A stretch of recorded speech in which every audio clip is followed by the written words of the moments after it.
funny. So when I first moved here, I'd never lived on the ocean, and my parents had a timeshare, so they could pick a different location anywhere in the world to go to.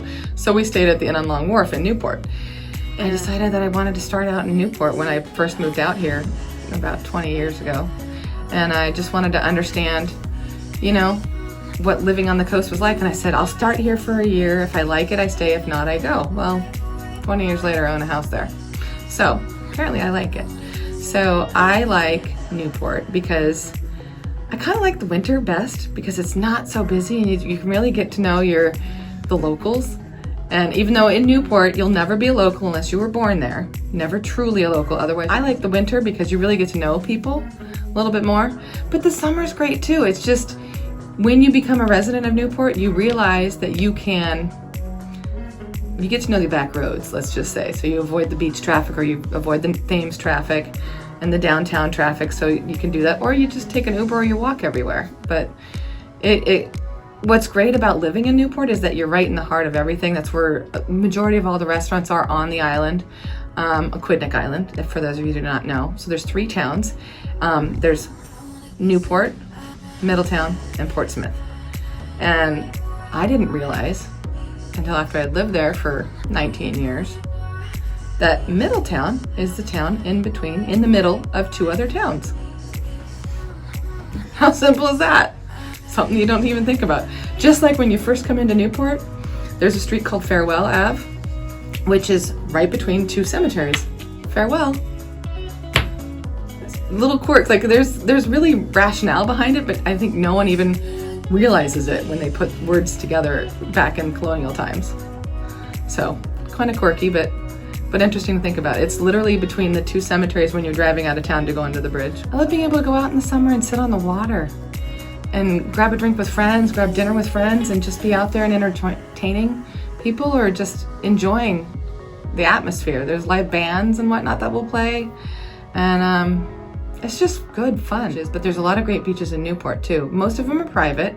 You got Easton's Beach in Newport, but the rest of them are Middletown beaches, and then there's a couple in Portsmouth. But my favorite beach is Gooseberry, but you do have to have last year you couldn't go on daily, you could only go on with a beach pass. But then there's also, what's the word I'm looking for? Rejects Beach, which I think, and I don't know the exact reason behind it, but I think it's because there's so many private beaches along the way. You've got Peabody's, you've got Hazards, you've got Gooseberry, and all of them need memberships for most of them to get onto.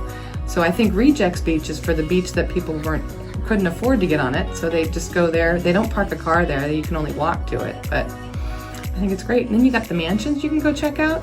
There's just a lot of different things you can do in Newport. And that's one of my favorite things to do when people are in from out of town, is when people are like, oh, we need to find a good place to go eat dinner. It's like, okay, well, tell me what you're in the mood for.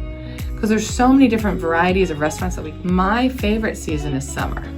Because I used to play beach volleyball competitively, and so beach season is from June till end of August. So for me, that's what summer is. And it's funny, growing up in Oregon, I had never gone to the beach before and hung out on the beach. So I remember back when I was in my 20s, when I was here, some guy asked me on a date to go to the beach, and I was like, what do I take with me?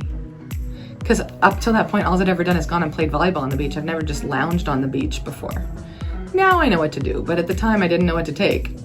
So I was like, go to the beach? And you want to sit on the beach all day and not do anything? Just chat and hang out? Huh, that seems odd. But no, I can handle it. I do like going down to the Landing, because you can always hear live music at the Landing, which is great. Speakeasy always has bands playing there too. Those are the 2 main ones that I'm thinking of right now with live music. Oh, and Fifth Element, they also play live music too. They'll open up the windows. There's certain curfews depending on where they're located at times when they can play live music, but those are the 3 places that really scream live music to me. It depends on what your goal is. Are you wanting to be by the beach?